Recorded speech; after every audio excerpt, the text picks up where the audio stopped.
What's up mga kamag? Eto na nga. Magandang gabi sa inyo lahat ng mga ka-MUG. Eto na nga, si Diwata tatakbo sa Kongreso representing, ah, ano sabi dito, si Deo, at tunay palang pangalan niya is Deo Balbuena, known as Diwata, files papers as fourth nominee of the Vendors Party List. Vendors Party List, guys. Ayan. My God, ano ba nangyayari sa mundo? My goodness. Natin yung mga comment. Ay, naku, Diwata. Sana naman mamili naman tayo, no?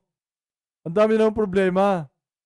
Ang dami ng problema natin sa Kongreso, sa Senado. Ang dami ng ano, tapos dadagdag pa to. Kita niyo yung mga comment, oh. Buti na naman tatalino itong mga ano yun. Sabi ni Rendon si Rendon, no, sabi. Nag, nag-comment si Rendon Labrador. Sabi niya, baka akala ni Diwata magluluto at magtitinda lang siya ng Paris. Pakitanong nga kung alam niya yung pinapasok niya, nag-aalala ako para sa kanya. At nag-aalala rin ako para sa bansa natin, my God. Ay, nako. Manglilibre siguro siya ng fried chicken. Diyos ko, sa bagay, wala naman mali dyan. Kahit naman sino pwedeng tumakbo. Yun nga yung sinasabi ko. Diba? Lahat naman sinasabi na wala naman mali. Wala naman tayong problema dyan. May karapatan ka naman tumakbo. Kaso lang, hindi naman kasi lahat qualified. Diba? Pero, kagandahan dito guys, no? Si Vice Ganda may sinabi. Okay? May sinabi si Vice Ganda sa mga katulad niya. Katulad dito ni Diwata, nakilalang personalidad, no, na planong tumakbo, no. Pero ito in general na siguro 'to sinabi ni Vice Ganda, pero well, sa pool din dito si Diwata.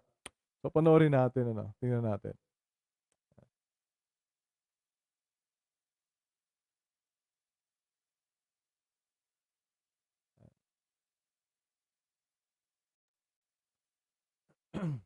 Panoorin natin si Vice Ganda kung ano sinabi niya. Kasi ni-interview siya ni Vicky Bello at tinatanong kung tatakbo siya. Para sa government natin, senator or congressman. Yan. Panoorin natin. Ngayon, no. Has anyone offered Yeah. to run for what? Nakakadimir naman ang smile. Basta mataas na position. Mataas na position na naloka ako. Talaga, no. Wala namang senatorial. Why? Why don't you want to?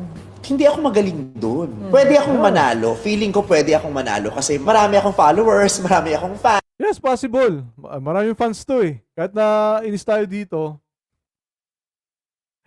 Maraming fans to eh. Makamanalo nga to.